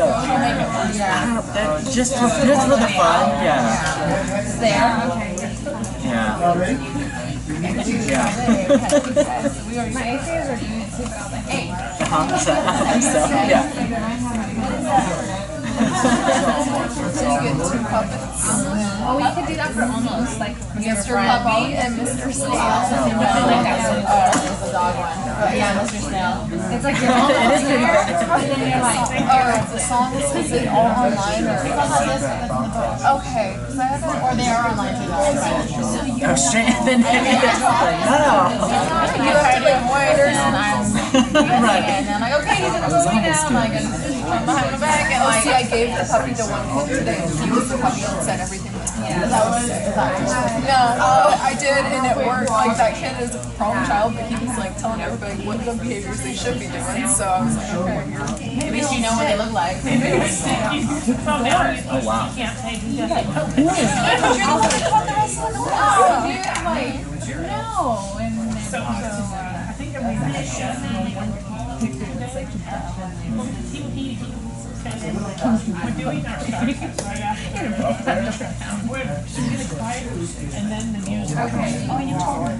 Yeah, did I tell you that? It's like, it comes to the wall, and the kids are like, and I'm all like that neighbor that you have that's playing the stereo so loud. And it says, oh yeah. Finally, it's like, I just pick up the phone, and, hey neighbor, can you turn the stereo down? What I said. Oh, yeah, well, there you go. Like,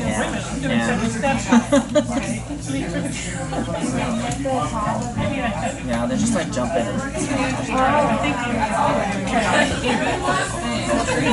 Right, yeah, we're just gonna.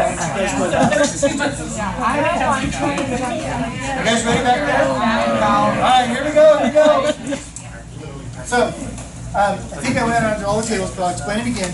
Right now, we're just at step one, modeling. And so we're going to start with the back table. Step one is model. Step two is to lead. So after you model, you're going to get your table to do the good, only the good. And then with prompting, so you're going to prompt them along the way. And then step three is they're going to do it without prompting. Got it? Any questions? All right, go. I'll do the model first. So do you want me to explain it like I'm teaching the class right now, or just assuming that I already talked to them? Assume that you already talked to them. Okay, so I'm just modeling. Yes. So this is the positive.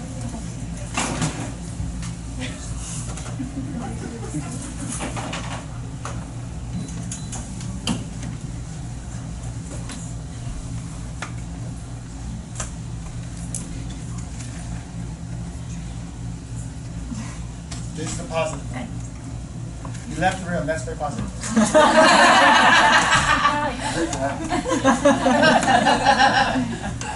Alright, so this is the negative.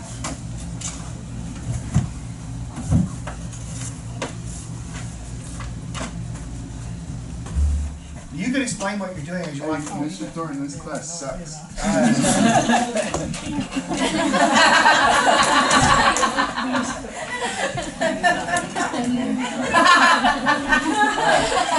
And how about the almost but not quite? Almost but not quite.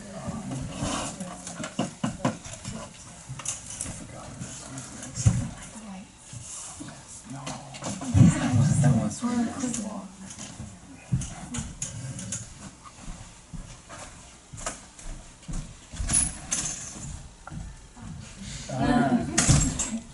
we slammed open the door. Alright, so now what we want you to do is lead your table by prompting them what to do positive on how to lead the classroom. Alright, so we're going to practice leading the classroom in a positive way. So we're going to, do I tell them each step too? Sure. We're going to push in our chairs. We're going to gather our knees up. And we're going to walk slowly towards the door quietly.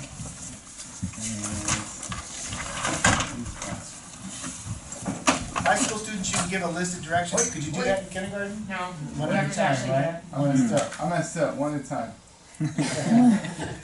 Well, they're getting up one at a time? Sorry, I'm not teaching that. No. We're all going to do it together. Okay, do it again. So we're going to gather our things.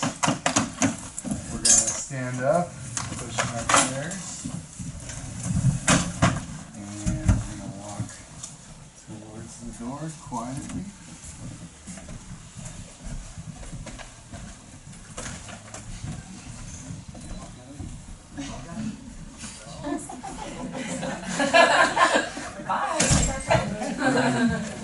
Excuse me, guys.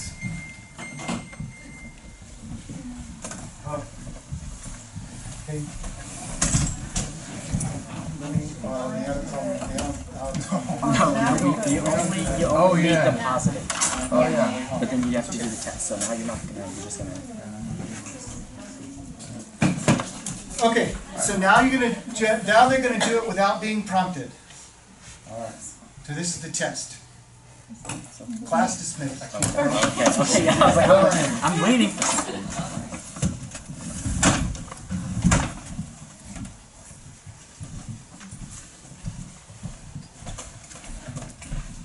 Quick, lock the door. Very good, very good. All right, as soon as they come in, give my hand.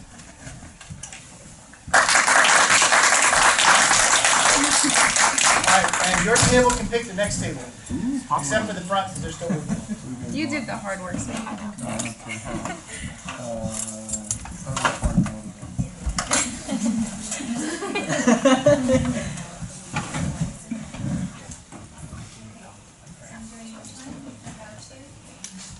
So show them, tell us what you're doing. Tell us, start with Okay, that. so we're infant and toddler, toddler, I guess,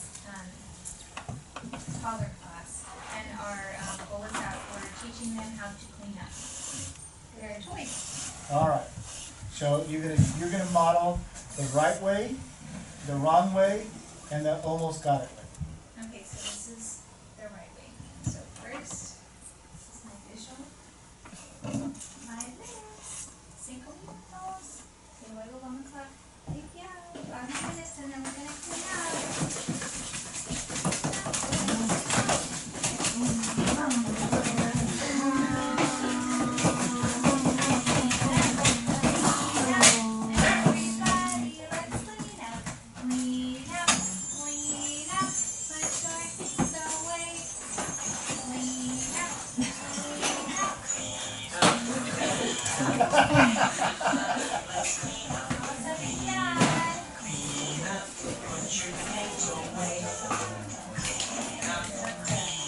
Okay. Now show us what it's not supposed to look like.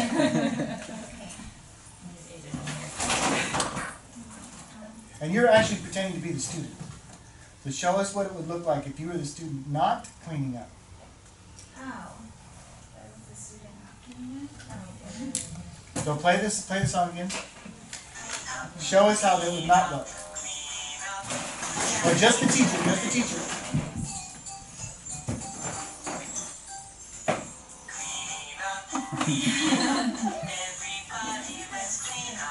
All right, very good. Now show us, almost got it, but not quite.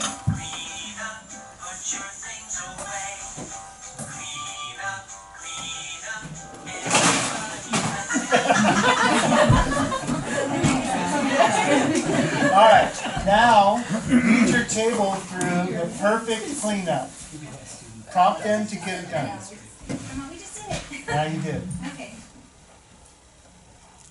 Okay, so 5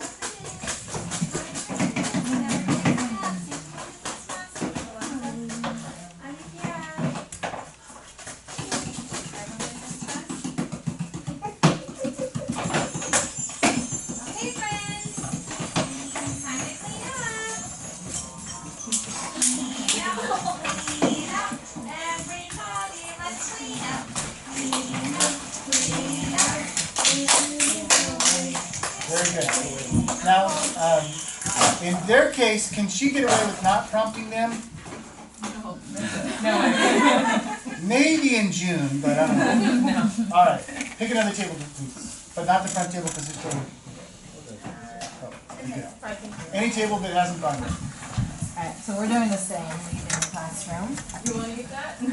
Alright, this is how you're supposed to do it, hopefully.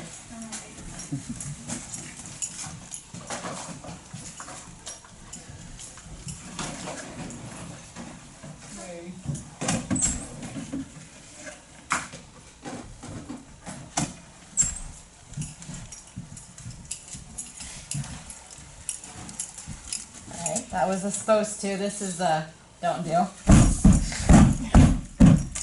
What's up? How are you today? Ah! Oh my god, guys! Oh, so far. I got so much water. Did you have fun at PE? Mm-hmm. Alright, please don't do that. Alright, now show us almost, but not quite. Almost, not quite. Alright.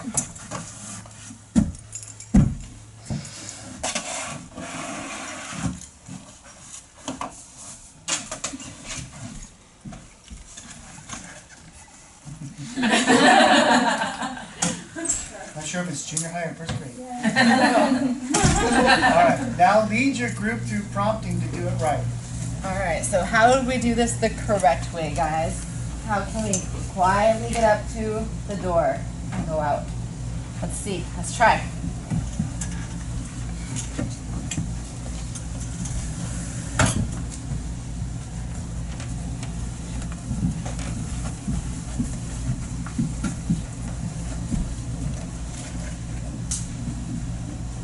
I noticed that you had your Please hands tell me, here. Smith.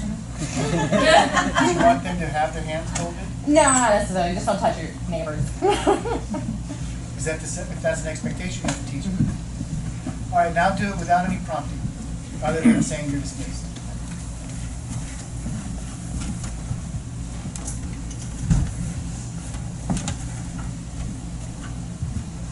All right, guys. You are dismissed for the day. Bye. You can say, woohoo! What if they fail the test? Reteach.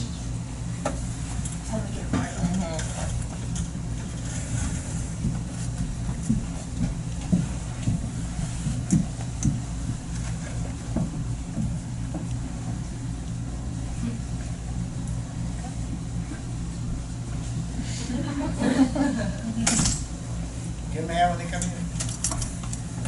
And we need to give our toddlers a hand too.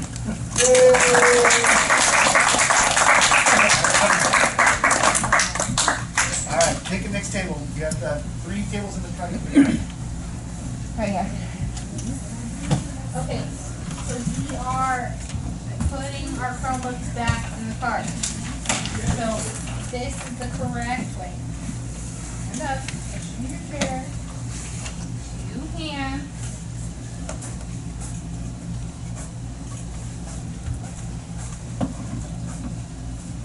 Put it in the cart. And then we walk back the opposite direction. And come back and sit down. Are they supposed to plug it in? No. Okay. So I'll go grab it with the knob. Or you just pretend it's on your desk. Okay, I'll pretend it's on my neck.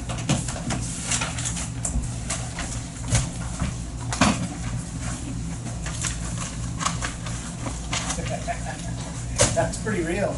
Now take it with you. All right, now show us almost, but not quite. Almost, but not quite.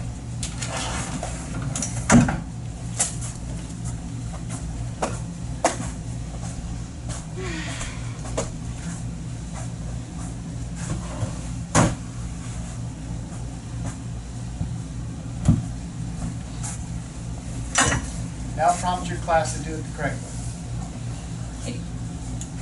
So you guys are gonna stand up, push in your chair, grab your Chromebooks with both hands, and walk around the table, and put them back in the cart.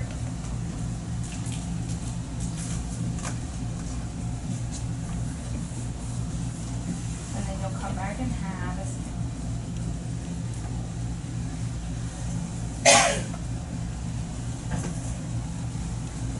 Good. good. And what's the last step?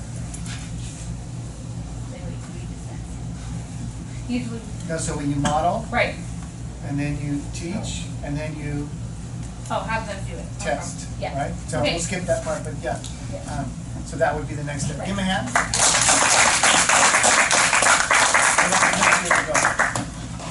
Okay, so ours is moving from one workstation, or from your seats to a workstation, and we come from a little bit different background of CTE.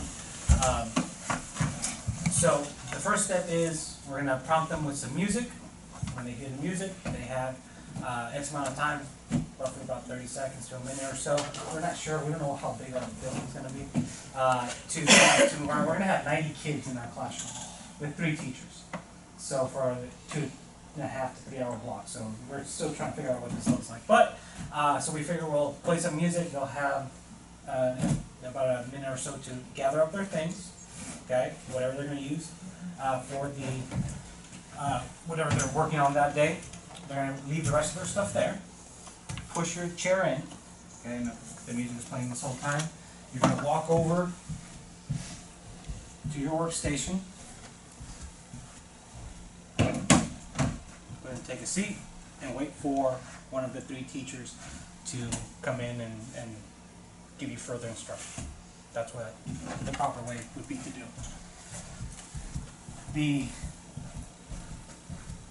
The wrong way to do it would be you play the music, right? You gather up your things, maybe take your water, your pencil, everything, right? You don't leave anything behind. Now on the way there, see my friend who's going to a different workstation, right? Because we have 3 teachers, so 3 different areas, and we're trying to catch up on, you know, the football game and like, hey, you know, what happened last Friday, and then all of a sudden time ran out, and I am not in my workstation. That would be the wrong way to do it. Be almost there. Music's playing. I'm trying to put everything away. Right? I forgot to put my chair in. Right? With 90 kids, we feel like putting your chair in is probably kind of an important thing. And then make it all the way over here, almost in time. But I'm here, but not in time. Song ran out already. Good. Now prompt your class to do it the right way. Okay. Ready? Okay, so now we're going to give you about a minute to gather up your things and move to your workstation. So you're prompting her, you're not testing her. So tell her what to do every step of the way. Okay. So gather your things. Leave the rest of your stuff there. Push in your chair. Walk over to your workstation. Very good. Awesome. And what's the third step, guys? Test. Test. Give them a hand. Last two. Okay, so it's my kindergarten class, and we're learning how to stay quiet at our workstation, or at our station, and working well with others, staying in your seat, and actually working with your classmates. So, modeling would be, I came and sat down at my proper station, and I'm here with a quiet voice whispering to my neighbor, and so that my turn to roll, your turn to roll, taking turns, saying, good job, Hannah, nice job, way to go. Did you have to teach kindergartners how to do that? And then, when the teacher rings the bell, then you stop, put your hands on top, look at your teacher. She says, okay, great, you may clean up your station now. So that's the right way. The wrong way is, Hannah, it's my turn. Joe, you know what? I want to go watch the movie Ice Age. It's going to be so much fun. Oh.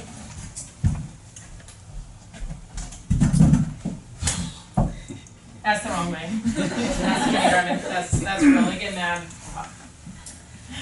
And then the kind of sort of on track is, I'll be right back. Mrs. Stormer, can I get your water? I'm thirsty. Mrs. Stormer, can I get your water?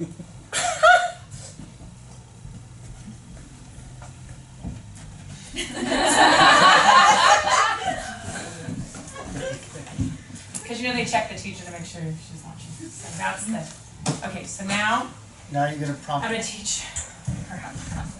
Okay, so Hannah, today we're gonna learn how to do our workstation, okay? So first thing we need to do is we get to her, so go ahead and stand up first. Go sit down on the carpet first, because you were down there, I was talking to you. So, green group, you may go up to your station. So go ahead and go to your station. You're gonna open your chair. You're gonna have a seat. Put your legs under so you don't hit your neighbor. Good job, good job. And we're gonna sit here and we're gonna play bump, okay? It's really fun. So it's your turn. Here's the dice. Go ahead and roll. And we're gonna do a level 1 with a whisper. Okay, so let's whisper. Listen. And oh, good job, Hannah. Way to go. Now you tell me, good job, Mrs. Stromer. Thank you, thank you. Oh, the bell rang. Hands on top. Great. You may clean up now. Yay. And that's the last procedure? Okay. You get it? Yes. Got it. Good, okay. Here's what I want you to do now. I want you to write a procedure that you need, but haven't used yet in your classroom. That's kind of your homework assignment. And then you're going to come back and report how it went next time.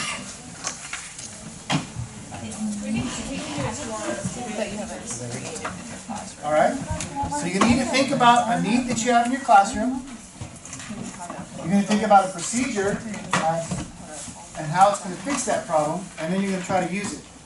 And the assignment is on the back side of that green paper.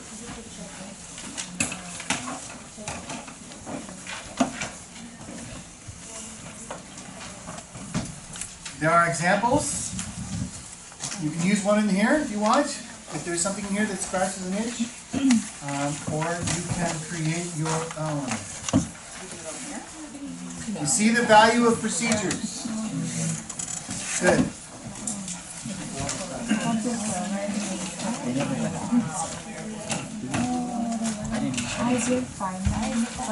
Here's some thoughts about what you might need procedures for: entering and exiting, setting up, putting away, interacting, student to teacher, teacher to student, student to student, all kinds of equipment. And we're talking over here, there might be 90 shovels they need to get out, so probably 30 at a time if you have stations. How do you get shovels out of the shed? Put them away. My dad said to my mom, "I'm sorry, I can't plant the rose bush. They don't have a left-handed shovel." You missed the joke. What does sub-plans mean? What would the procedures for that? So how do you want your students to behave? What does that look like? Some of you threaten them with an inch of their life. If I hear anything like that, and the next day I come back and I'm going to hang you from the flagpole. So we did this. And we did this. It's like how we did that. We did it. All right.